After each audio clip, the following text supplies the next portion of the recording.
few episodes back, we spoke with Phil Bowdle, author of Rethink Communication, a playbook to clarify and communicate everything in your church. We dug into some of the interesting concepts and principles he recommends and uses in his daily work as a church communicator.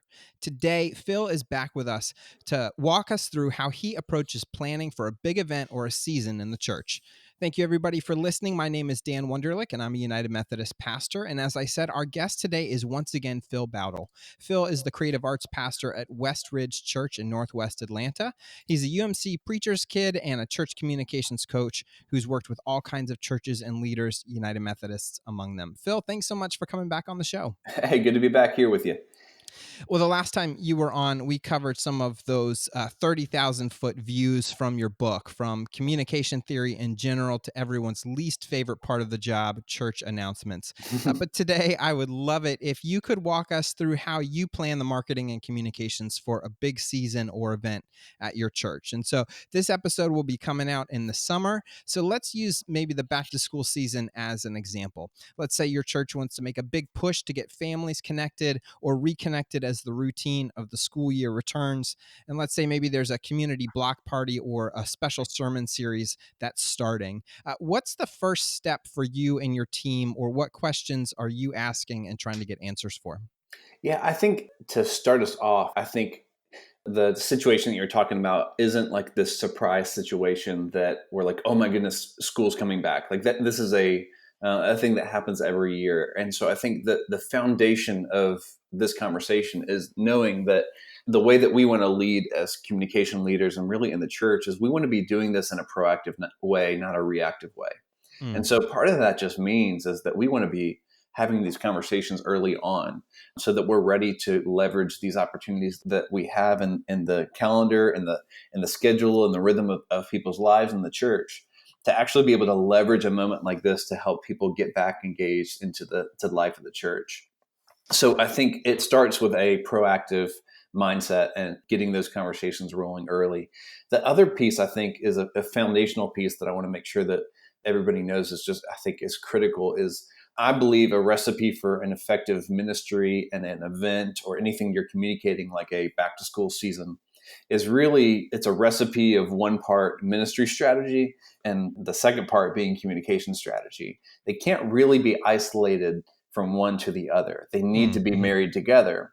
And so the purpose of that would be the thing that I would encourage churches not to do is just to say, okay, kids ministry, go do your own thing, and then just get with a communications person or the team and say, here's what I want you to do and communicate. What I would encourage you to do is to be proactive in those early conversations, to make that a partnership of using the skills and the vision and the talents of a ministry team and connect that with the communications team and come up with something that's going to help reach your audience. So that's kind of the foundation, I would say, before you even get into the playbook and all that stuff. That's kind of the heart behind what we want to be doing as a ministry to approach things like that. So really from there, there's a pretty consistent structure that we use that I lay out in the book for people to be able to follow along with. And that's the first step that we do anytime we have a message to communicate. The very first thing we try to do is not just jump right into building a graphic or doing an announcement slide or anything like that. The very first thing we're trying to do is actually clarify our message. And by doing that, the first thing that we really focus on is trying to get a good sense of, based off the message that we have to communicate, who is the target audience that we're actually trying to reach with that message. So for the scenario you're talking about with a back to school message, the audience is not your older adult ministry. You know, the audience is sometimes it may not even be the kids.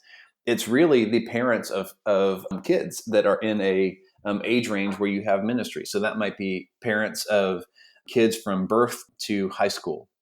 So that helps, just that by itself helps you narrow down who am I actually trying to reach with this message. So that's the first question that we try to answer is who's the target audience for this message? The second question that we're really trying to focus on is what's the win? What's the win for this message? And so to even break that down just a step further, there is often a win that you have for the church, for a ministry. So the win for the church for you leveraging a back to school season is probably the burden that every church leader has after a couple summer weeks or months of like, hey, where did everybody go? Like, Right, right, yeah. where did our church go? And they're at the lake, they're on vacation, they're in on a soccer field, they're all over the place. And so we get this burden of saying, okay, school's back, like maybe we'll get people back. So your win is just get people back in the seats and get them back and engaged into the life of what's going on in your church. So that's the win for you as a church. But the point of this question is for you to clarify that for you as a church, but it's also to clarify what's the win for the person that you're trying to reach, the parent of a kid that's either from birth to high school. And so that is a whole different win for that person, for your message, compared to the win that you may have for you as a church. So the importance of that is knowing, okay, the win for a parent may not be that I'm excited about getting back and engaged in the church. It may be they want to get back in rhythm in their family. They want to but they may be overwhelmed with all the change that's happening for their kids, getting into a new school or a new grade or getting ready for school, wrapping up the summer. There's a whole different level of questions and things that they're dealing with. And so we want to be able to speak to a win that your message will help for that parent with that message. And then the third question that we always try to clarify our message with is, what are the barriers? Like, what are the barriers for us as a church to communicate this message? And what are the barriers for the parent that we're trying to reach with that message? So we try to use that consistent structure every time by almost just, like I said, hitting pause before we start just going into promotion. And we really just try to clarify what our message actually is so that we can be more clear with our strategy, with how we word things, how we design things, the ideas we come up with, and everything like that. So that's kind of a broad nutshell of just the foundation we try to use for approaching a big event like back to school. That is so true. And the part about the wins has really captivated me since reading the book, because it really does shape how you're going to communicate. Because if your church's goal is to just get people in the building, you can pull all kinds of gimmicks to get people there. You can do a raffle or a giveaway or have free food or have a local celebrity or an athlete show up. And not that I'm criticizing any churches that have done that, but there are ways to get people in the door, even if it is still a challenge. But getting someone in the door is not going to meet the need that they're actually looking for. And so it really gets down to the approach to ministry. Yeah, it's Wouldn't you think? or even, I mean, I would take it a step further. Is sometimes when we use gimmicks, one, it might work one time, but it's not going to work that second time unless you Right. actually deliver.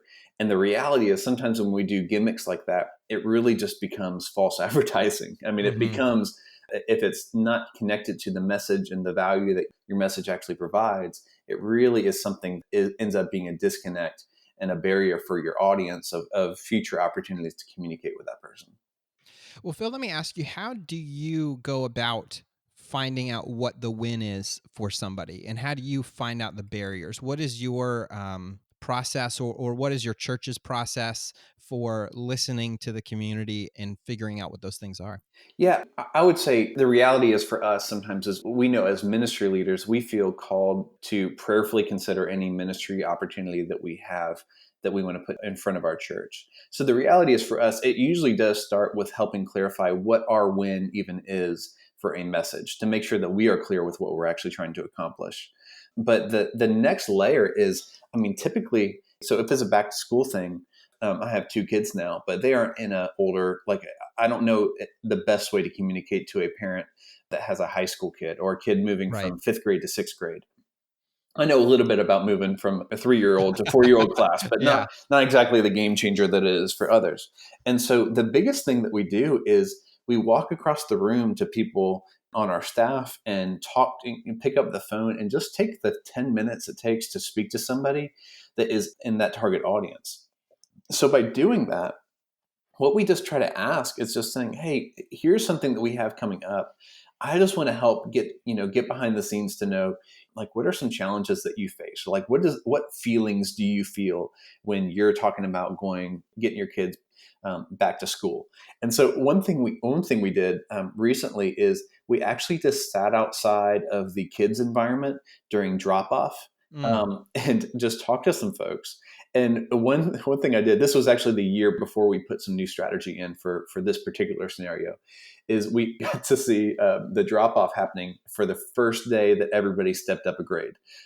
And what we saw at the beginning was so much anxiety. We were seeing parents come out of those doors in tears because their kid was in a new class and they didn't know that Oh, teacher wow. yet. And I'm like, what is going on? Like, what are we doing here? What is happening in that class?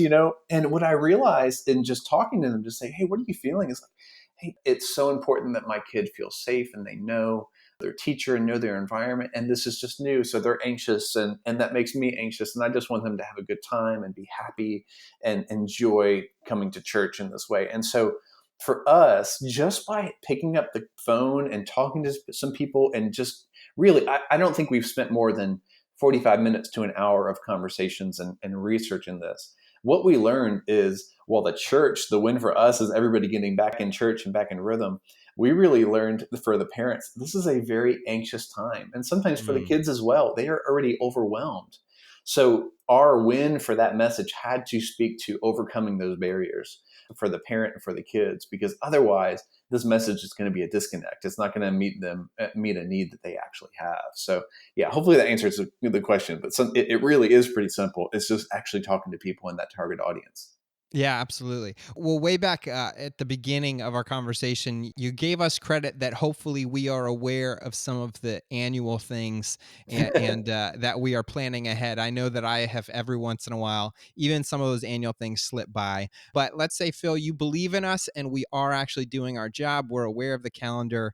What for you and your team, your church is a good amount of headway for planning an event? Like not even starting to get the communication out yet, but at what point does your team pick up like Christmas Eve preparation or Easter Mhm. preparation or back to school preparation? Ideally, how far out are you starting those conversations? Yeah, I would say starting the conversation is really different than completing the plan and all that stuff. So Yeah. for the church, I haven't talked to many churches that are saying, "Hey, we got Christmas ready for 2020, and we've got our series plan ready."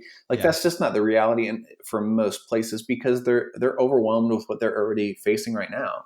So what I would encourage for the churches to do is just get some kind of church calendar that you're using. That's one of the resources I put in the book. Is just a place to download a spreadsheet where you can just see these rhythms in one document to get a 10,000-foot view of what you're communicating as a church all year long. So for us, what that does is we want to make sure that at least the next 3 months from wherever we are, that we have a really good idea of what our 1 to 2 main messages are for each week. Mm-hmm. Now, does that mean that we have the series graphic or the all the resources, all the video shot, all the language that we need? No, it really doesn't. But what it means is that we know it's not surprising us. We can be proactive about those conversations in the weeks ahead. So I would say by 12 weeks or so, you should be having those initial conversations to say, this is going to be a thing. This is the thing that we communicate. And Mm. that can either start through some conversations, but what I'd recommend is that starts through a communication request to say, from a ministry leader who's putting on that event or whoever's in charge, to turn in some kind of communication request that a communications team can put together, some basic form that basically gets you some of that info that you need around who your target audience is, what the win is, what are barriers, what's the message you're trying to communicate, and what do you need to be equipped to communicate that message as a church or as a ministry. So getting that communication request form in that 8 to 12 week window gives the communications team so much margin to be able to actually dream and think through how they can solve the problems that you're putting in front of them.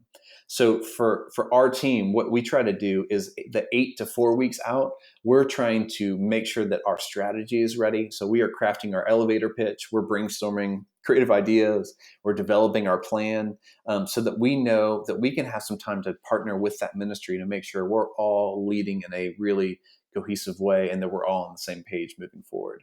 So what that does in that 4 to 8 week window is it gives you about 4 weeks of lead time to actually communicate your message leading up to that event or whatever it is that you're trying to communicate. And the reason that 4 week window is really important is that people aren't attending every week to church. So Right. if your window leads all the way up to saying, hey, we're going to communicate this 1 week out, and then the event happens, guess what? You're going to be losing out on the opportunity to speak to a ton of people that were not there that Sunday.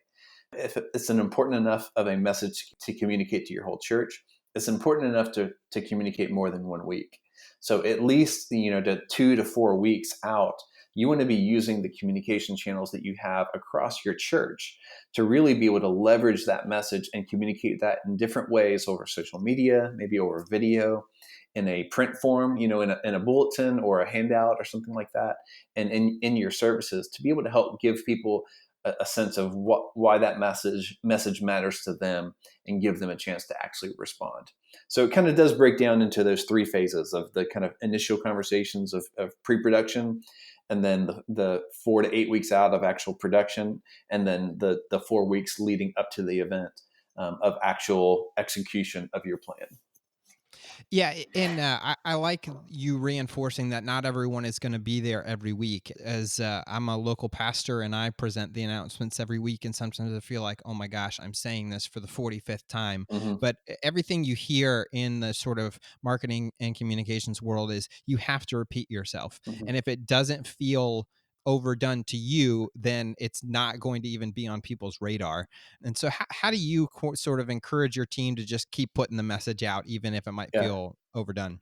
You're dead on for sure. It's if you're not sick of it, then you probably haven't communicated it quite enough. So you're for sure on. That's the same with vision and with anything, any message you have to communicate. So I think that's important to emphasize there. But the thing that I think makes it more fun and less mundane for communicating that message over and over is when you can get creative with your methods. Mm, It's not that you get up and read the same announcement 4 weeks in a row, because you are going to have a lot of overlap potentially for that message. The reality is, take that message, take the things that you're trying to emphasize, and do it in some different and creative ways. One time it might be through sharing a story about the message you're communicating. The other time it might be just a vision piece of, here's why we do what we do. Here's why this is important. Other times it might be a video. It might be a social media post that's done in a creative way. There's a number of tools and opportunities we have now to communicate something in a different way. But just like a commercial that happens where you see one commercial get pushed every single time. So like I think of the NCAA tournament. I yeah. feel like they have four commercials that they put on rotation all the time. Yeah. So the first time I'm like, okay, that's new. Second time I'm like, okay, that's annoying. I just saw that 5 minutes ago. And after that, I just start tuning out. I don't even pay attention, and the message is lost. But the best commercials that they do are ones where they build a campaign around multiple different approaches around one key message. And they draw you in by doing that, because you're seeing a different take this time, and you're drawn from maybe one message on how that hits compared to the other. And it brings you into the opportunity to take a next step in whatever they're communicating. So I think the same should be said of the church, that we are passionate enough about our message and we are clear enough about it that we can do that in multiple ways. And so we don't have to get stuck in a rut. We can get creative with it. So do you, for each major season or each major event, do you kind of plan out an arc, almost like a story you want to tell from beginning to end? I know in the book you cover it, you all did a sermon series about the elephant in the room, and it started by building this full-size elephant that Hmm. went in your lobby, and that was just to make people ask questions. It didn't even come with a title or a date or anything. That must have been kind of a fun arc to design. Yeah, for sure. I think every season has different, and every season and every message is going to hit your audience differently. And so, okay, so if right now when we're recording this, we're at beginning of May. So if I start talking about our back to school stuff happening in August or July, we can talk about it and people may say, oh yeah, that we are in that target audience, but it's not a felt need that they have right now. Yeah. So the message that you may have right now is not the best time. But there are other messages that you have, like the Elephant in the Church series that we did, where the first thing that we wanted to accomplish to be, and this was about 8 weeks out before our message series started, what we wanted to do is, we knew if we did not build anticipation and buzz around the series, then we wouldn't be able to accomplish the win of our series. Hmm. So if weren't intentional about that, we weren't gonna accomplish what we wanted to. So that was the key of those couple of weeks, is just building anticipation and awareness around what we were talking about, so that people were leaning in. And we had to do that through multiple ways. It wasn't just one thing. But yeah, that was a very distinct season. But what shouldn't be lost is, I don't think we would have had that ability to build awareness and anticipation if we weren't planned out, because that process for planning out the execution of that series started months before. And what it did is it gave everybody on that was involved ample opportunity to come up with creative ideas. It allowed us to build engagement with volunteers to actually build like a 15-foot elephant to put in the middle of our atrium. Like Yeah. there were no headless chickens running around like just trying to figure out how to make this happen. It didn't Yeah. happen the days before. It happened the weeks and months before, because as I put in the book, like you can have two things. You can have it fast, cheap, or great, but you could only pick two. Yes. And so if you want it fast and great, it's not going to be cheap. And so that's the hard thing that we keep running Yeah. into in the church, is it's hard to be fast and great without, and to still get it cheap, which is sometimes what we need. So just by doing great and cheap, but knowing that we can plan it out, it means that we don't have to do it as fast, but we can be far more effective with our plan. And it might be different based on the event or based on the community, but I know that one of the things we kind of not struggle with, but the questions we kept asking ourselves this last Christmas Eve at my church was, what point do we start advertising Christmas Eve, or even Easter? What time do we start advertising Easter on social media aimed at people who aren't already a part of our church? Hmm. And like, when do we hang up the banner? We want it Sure. to go out so that there's enough time for people to be aware of it, but like you said, we don't want people to see it and already become numb to it before it's even on their radar. Do you Sure. have different timelines for folks in the church and outside of the church? And do you have any guidance around that? It's hard to answer because it really depends on the target Yeah. audience. So the language we try to use as a team is three words. I mean, we have a soft launch of a message, we have a launch of a message, and then we have a blitz. So Yeah. the soft launch may be that those really early impressions that we're trying to communicate to our core audience. The eager people that are there no matter what. Like they're the ones that are asking you before you even promote about it. Of just saying, hey, when are our service times, or for Christmas, or what, when are signups for this, for VBS or anything like that. So having something available for that soft launch, maybe on your website, or just some print materials that are in front of people but not bombarding people yet. That's the purpose of a soft launch for that. And for Christmas, like you're talking about, that might be the 6 to 4 weeks out for people that are starting to make those plans, but it just gets some early impressions of that message in front of your core audience. Then there's the launch phase, where you're communicating to so that people can actually hear and respond to your message. Soft launch, people aren't necessarily responding as much, or to make plans to sign up or attend or whatever. But Right. launch is that time when people can actually respond to the message. Like they can actually say, make your plans, mark it down on the calendar, sign up today, those kind of things. Like that's the launch phase. And then the blitz phase is that time when this is when most people are most likely to respond to that message. So for a Christmas, for us, that's the 7 to 10 days before Christmas experience starts for our church. Because we Yeah. know, as much as we'd love for every person in the church to plan it out and to be there Yeah. on time, to say, hey, here's the service I'm going to come to, and hey, just here's a heads up, let me pre-register my kid, like, all that stuff. Like that doesn't usually Right. happen. But usually the 7 to 10 days before, that's when people are actually making our plans. If you don't believe that, think about your own schedule. If you're listening to this now, like you don't usually Right. plan out stuff that's happening 3 months from now. You're talking about 3 days from now, maybe. So the people we're trying to reach with our message are really no different. So the blitz, the purpose of that is putting that message in front of people as many times as you can through as many channels as you can, so that people actually hear and respond to that message. So the way that those three phases of soft launch, launch, and blitz lay out really depends on your message. That may feel different for a Easter and a Christmas compared to a VBS or something like that. Yeah. But it's important for those phases to happen because they all generate some kind of different response for different target audiences. And then maybe we should all pray for an extra dose of patience and peace to be able to hold back the blitz until 7 to 10 days out. Because, like you said, we want everyone signed up a month in advance so we can line up all our volunteers and everything. But we also do have to be realistic about who we're trying to reach. It's true. One way for a lot of people to maybe connect with this on how they're seeing this play out outside of the church is when you see a movie get released.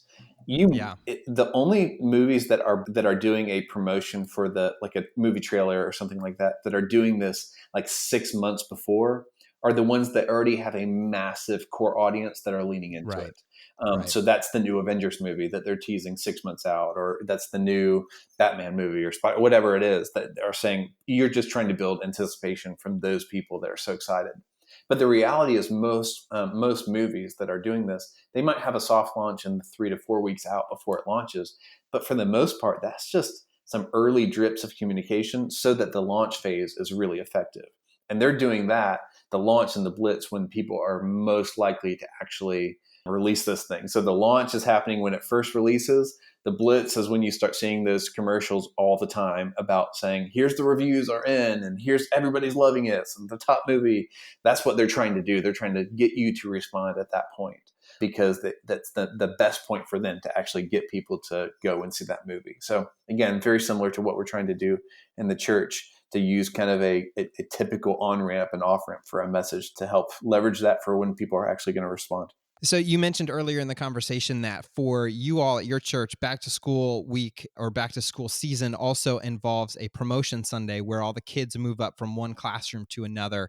And you all put together a pretty entertaining video, and we'll have a link to it in the show notes. But let's listen to the audio of it now. I've been watching you. It's looking good. I've kept my eyes on the numbers. The pie charts are telling the story. Those graphs are going in an upward trend. Everything I look at says yes. You've got what it takes. You are the one.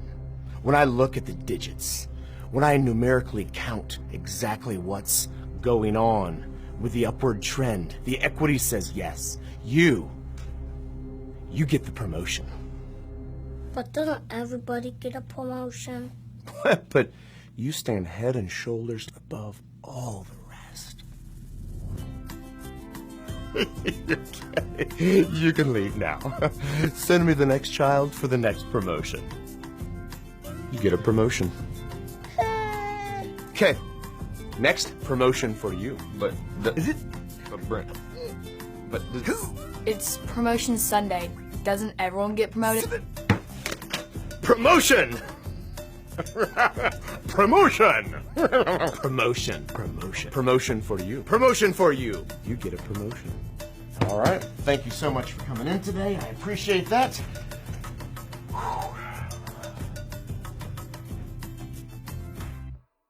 Awesome. Well, Phil, it has been an absolute pleasure to have you back. And as we've sort of touched on throughout this conversation, your book has both theoretical and practical tools. There are worksheets and calendars and examples that all of us can use ourselves or adapt for our own ministries. And so before we go, can you remind us where we can get a copy of your book?